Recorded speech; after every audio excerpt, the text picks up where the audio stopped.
কলকাতা হাইকোর্টের নির্দেশে কণ্ঠরমনা দিতে অবশেষে পৌঁছলেন বিধাননগর আদালতে অভিষেক বন্দ্যোপাধ্যায়। বেলা 11টার কিছু আগে বাড়ি থেকে বেরোলেন অভিষেক বন্দ্যোপাধ্যায়। মা ফ্লাইওভার হয়ে তিনি পৌঁছে গিয়েছেন বিধাননগর আদালতে।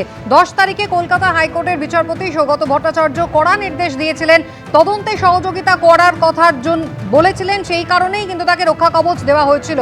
যদি তদন্তে সহযোগিতা না করেন অভিষেক বন্দ্যোপাধ্যায়, তাহলে তার রক্ষা কবচ প্রত্যাহার করবে আদালত এবং দৃষ্টান্তমূলক জরিমানাও সেক্ষেত্রে করা হবে। অভিষেক বন্দ্যোপাধ্যায় কিছুক্ষণ আগেই পৌঁছে গিয়েছেন বিধাননগর আদালতে। কথা বলবো পার্থপ্রতিম ঘোষ, আমাদের প্রতিনিধি সরাসরি রয়েছেন আমাদের সঙ্গে। পার্থ, একেবারে দুটো ডেট তিনি যাননি, 30শে জুন এবং 8ই জুলাই। অবশেষে কলকাতা হাইকোর্টের কড়া নির্দেশের পর আজ বিধাননগর কোর্টে পৌঁছলেন অভিষেক বন্দ্যোপাধ্যায়।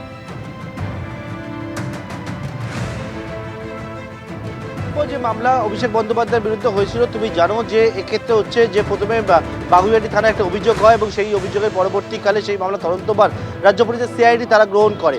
অভিষেক বন্দ্যোপাধ্যায় ভোট প্রচারে গিয়ে ডিজে মন্তব্য করেছিলেন বারবার একাধিক জায়গা থেকে, এবং এই ক্ষেত্রে অভিযোগকারীর যেটা অভিযোগ ছিল, এই যে মন্তব্য, সেই মন্তব্যটা হচ্ছে মূলত যারা বিরোধীরা রয়েছেন তাদের উদ্দেশ্যে সেই সময় হুমকি দেওয়া হচ্ছিল এবং তারা হচ্ছে ভয় পাচ্ছিলেন, বিরোধীর উদ্দেশ্যে ভয় দেখানো। এই যে ডিজে মন্তব্য, এই মন্তব্য করার উদ্দেশ্য কী ছিল?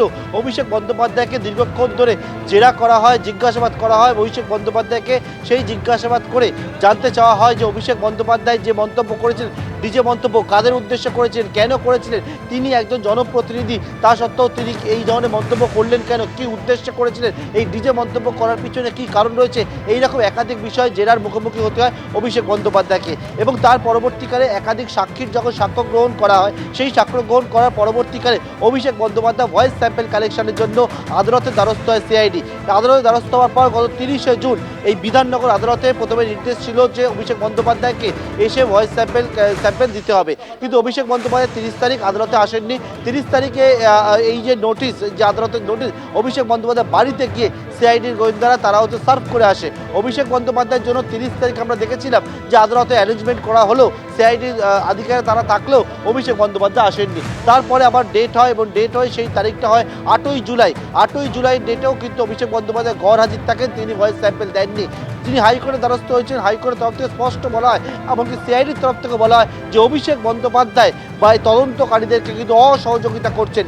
এই ডিজে মন্তব্যের, ডিজের যে মামলা, সেই মামলায় অভিষেক বন্দ্যোপাধ্যায় রক্ষা কবচ পেয়েছিলেন হাইকোর্ট থেকে, এবং সেক্ষেত্রে হচ্ছে হাইকোর্ট একেবারে নির্দেশ দেয় যে অভিষেক বন্দ্যোপাধ্যায় যদি আদালতে গিয়ে নমুনা না দেন, তাহলে তারা ধরে নেবেন তিনি অসহযোগিতা করছেন, এবং এমনকি যে তার যে রক্ষা কবচ সেটা তুলে নেওয়ার হুঁশিয়ারি পর্যন্ত দেওয়া হয়। গত 8ই জুলাই যখন অভিষেক বন্দ্যোপাধ্যায় আসেনি, তারপরে বিধাননগর আদালতের তরফ থেকে 18 তারিখে অভিষেক বন্দ্যোপাধ্যায়কে ডেট দেওয়া হয়েছিল যে আবারও তৃতীয় অর্ডার যে ভয়েস স্যাম্পেল কালেকশনের জন্য, কিন্তু হাইকোর্ট নির্দেশ দেয় যে হচ্ছে অভিষেক বন্দ্যোপাধ্যায়কে ভয়েস স্যাম্পেল দেওয়ার জন্য আজকে দুপুর 12টার সময় এসে তাকে ভয়েস স্যাম্পেল দিতে হবে।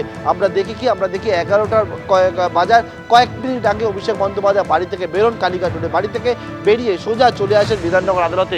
বিধাননগর আদালতে ছবিটা দেখাবো, কারণ এই ইতিমধ্যে অভিষেক বন্দ্যোপাধ্যায়ের আইনজীবীরা তারাও বলেছিলেন যে অভিষেক বন্দ্যোপাধ্যায় যে পরিস্থিতি হয়েছিল, অভিষেক বন্দ্যোপাধ্যায় যখন সোনারপুরে গিয়েছিল সেই সময় তাকে ডিম ছড়া হয়েছিল, তাকে চোর চোর করে স্লোগান দেওয়া হয়েছিল, এবং তার পরবর্তীকালে এমন পরিস্থিতি যেন তৈরি না হয় তার জন্য এখানে দেখতে পাচ্ছি আমরা পুলিশি অ্যারেঞ্জমেন্ট, একটা বড় সংখ্যায় পুলিশি অ্যারেঞ্জমেন্ট করা হয়, র্যাপিড ফোর্স রাখা হয়। বিধাননগর কমিশনারের আধিকারিকরা তারা এসে উপস্থিত হন। অভিষেক বন্দ্যোপাধ্যায় এই যে রাস্তা রয়েছে যেখান থেকে হচ্ছে সাধারণত যা কোনো অভিযুক্ত কাউকে গ্রেপ্তার করার পরবর্তীকালে এই রাস্তা থেকে নিয়ে যাওয়া হয়, আমরা দেখেছি সেখান থেকে অভিষেক বন্দ্যোপাধ্যায়কে নিয়ে যাওয়া হলো। তার জন্য এই যে রাস্তাটি রয়েছে, এখানে অভিষেক বন্দ্যোপাধ্যায় যখন যাচ্ছিলেন, কোনো কিছু যাতে উড়ে এসে না পড়ে, ডিম বা কোনো কিছু, তার জন্য অভিষেক বন্দ্যোপাধ্যায়কে তাদের হাতে থাকা এই যে ঢালগুলো রয়েছে র্যাপিড ফোর্সের, এবং সেই ঢাল দিয়ে একেবারে গার্ড করা হয় অভিষেক বন্দ্যোপাধ্যায়কে, যাতে কোনো কিছু উড়ে এসে অভিষেক বন্দ্যোপাধ্যায়ের গায়ে না পড়ে। এবং তারপরে দেখলাম একবারে পুলিশের নিরাপত্তার মধ্যে দিয়ে অভিষেক বন্দ্যোপাধ্যায়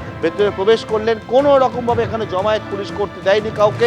অভিষেক বন্দ্যোপাধ্যায় এই মধ্যে ভয়েস স্যাম্পেল দেওয়ার জন্য বিধাননগর আদালতে এসে পৌঁছেছেন, এবং আর কিছুক্ষণের পরেই অভিষেক বন্দ্যোপাধ্যায়ের কাছ থেকে যে ভয়েস স্যাম্পেল কালেকশনের যে প্রক্রিয়ার কাজ সেটা শুরু হবে। একেবারে আর কিছুক্ষণের মধ্যেই অভিষেক বন্দ্যোপাধ্যায়ের ভয়েস স্যাম্পল দেওয়ার কাজ শুরু হবে। ডিজে মন্তব্য মামলায় অভিষেক বন্দ্যোপাধ্যায়কে ভয়েস স্যাম্পল দিতে হবে, এই নির্দেশ কিন্তু আদালতের ছিল এবং বিধাননগর আদালতের বিচারক যেই নির্দেশ দিয়েছেন তাকে মান্যতা দিতেই হবে অভিষেক বন্দ্যোপাধ্যায়কে। কলকাতা হাইকোর্টের বিচারপতি সৌগত ভট্টাচার্য তিনি এই নির্দেশ দিয়েছিলেন।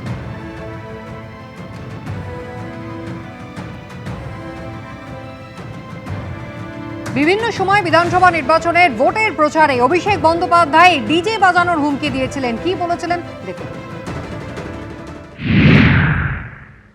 4 তারিখ মমতা বন্দ্যোপাধ্যায় যতই উদার হোক, আরামবাগের স্টিয়ারিং আমার হাতে থাকবে। ডিজে তো বাজবেই, এমন জোরে বাজবে কান ঝালাফালা করে দেবো। 4 তারিখ জবাব হবে। মমতা ব্যানার্জির উদারতা, অনেক উদারতা হয়েছে।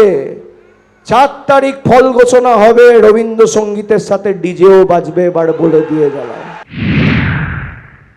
যারা মানুষের প্রতি অবিচার করেছে, মানুষকে অপমানিত করেছে, তাদের জন্য এবার রবীন্দ্রসঙ্গীত না, এবার 4 তারিখ ডিজে বাজবে। তৈরি থাকো। 4 তারিখ সন্ধে অবধি অপেক্ষা করতে হবে না, 1টার পর থেকে ডিজে বাজবে রবীন্দ্রসঙ্গীতের সুরে। কে কত বড় নেতা আমি তালিকা তৈরি করে রেখেছি। ব্লক ধরে ধরে, পঞ্চায়েত ধরে ধরে সুদে আসলে হিসেব হবে। 4 তারিখ কিন্তু রবীন্দ্রসঙ্গীতের সাথে ডিজে বাজবে। মনোযোগ দিয়ে আমার কথা শুনবে। 16, 17, 18, 19 যদি কোনো বিজেপির নেতা ইআরও অফিসে ফর্ম জমা দিতে আসে 10টার বেশি, তাহলে রবীন্দ্রসঙ্গীতের সাথে একটু ডিজেও বাজিয়ে দিয়ে ডিজেও শুনিয়ে দেবে। এই ভয়েস স্যাম্পল টেস্ট দেওয়ার জন্য অভিষেক বন্দ্যোপাধ্যায়কে ডেকে পাঠানো হয়েছিল প্রথমে 30শে জুন এবং তারপর 8ই জুলাই। দুটো ডেডলাইনই কিন্তু তিনি মিস করেন, বরং তিনি 30শে জুনের পর কলকাতা হাইকোর্টে চলে গিয়েছিলেন। যে এফআইআর হয়েছিল সেই এফআইআর খারিজের আবেদন করেছিলেন তার আইনজীবীরা। যদিও আদালতের কড়া নির্দেশের পর 10 তারিখে কিন্তু সেই আবেদনও প্রত্যাহার করেন অভিষেক বন্দ্যোপাধ্যায়ের আইনজীবীরা। তবে কলকাতা হাইকোর্ট বারবার কিন্তু কড়া নির্দেশ দিয়েছে, অভিষেক বন্দ্যোপাধ্যায় যদি রাজ্যে রাজনৈতিক পালাবদল না হতো তাহলে তার এই বক্তব্যের কি প্রতিফলন হতে পারত, সেই মন্তব্য কিন্তু আদালত করেছিল।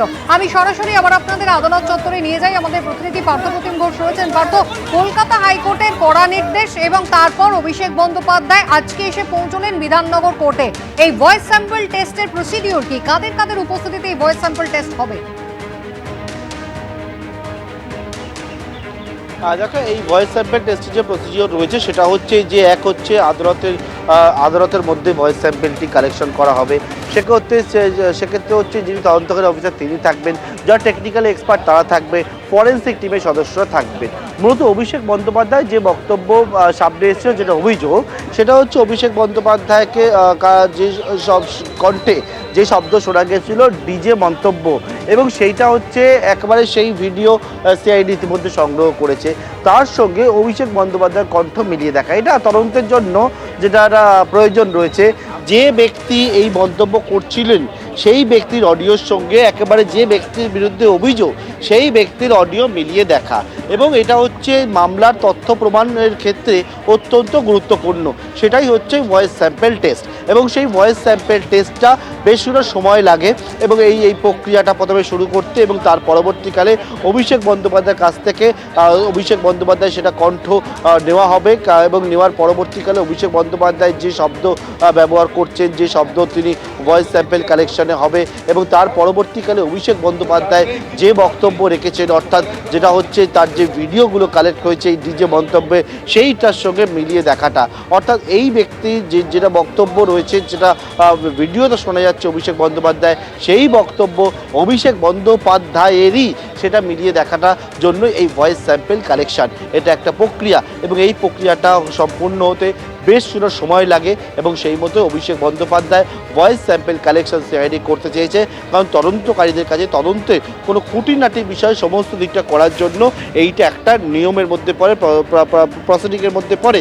কারণ হচ্ছে যেটা হচ্ছে কোনো মামলা, যেমন তুমি দেখো যে পারিপার্শ্বিক তথ্য প্রমাণ, পাশাপাশি হচ্ছে যেটা হচ্ছে সরাসরি যে তথ্য প্রমাণ, সেগুলো তারা সংগ্রহ করেন। ঠিক এটাই হচ্ছে যেটা যে অভিষেক বন্দ্যোপাধ্যায়ের বিরুদ্ধে অভিযোগ ডিজে মন্তব্যের। অভিষেক বন্দ্যোপাধ্যায় যে মন্তব্যগুলো করেছিল তার অডিওগুলো তারা সংগ্রহ করেছেন।